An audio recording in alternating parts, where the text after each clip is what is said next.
D'accord. Et si cette enfant démoniaque manipulatrice de Case 39 affrontait l'élu en face à face? Et je parle de Buffy Summers. C'est Lilith contre Buffy contre les vampires. Voyons maintenant comment cela se passe. Voilà comment ça commence. Lilith apparaît comme une enfant effrayée car c'est son arme. Elle attire les gens, se nourrit de leur compassion, transforme l'amour en peur, et là, elle t'a eu.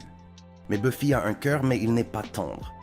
À partir de la saison 5 et au-delà, elle a enterré sa mère, s'est sacrifiée pour sa sœur et a affronté une déesse au sens propre. Buffy voit désormais à travers la manipulation. Son armure émotionnelle est bien trop solide. Les mensonges de Lilith pourraient fonctionner sur une assistante sociale, mais ils ne marcheront pas sur une tueuse accomplie. Le pouvoir de Lilith est psychologique.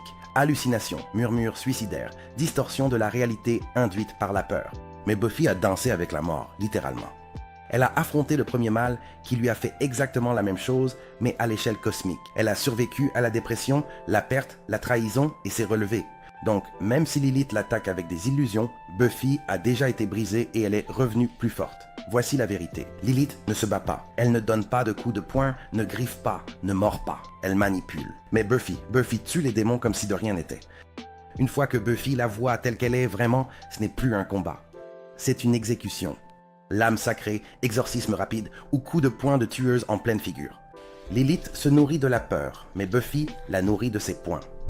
Désormais, la meilleure chance de Lilith est de rester invisible, cachée derrière cette innocence. Elle pourrait s'approcher, murmurer à l'oreille de Buffy « Tu as peur de moi ?»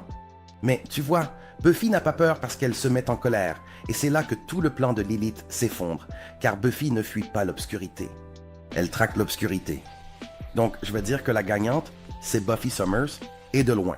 La tueuse survit dans la peur que Lilith crée, et quand la peur ne fonctionne plus, le jeu de Lilith ne fonctionne plus non plus.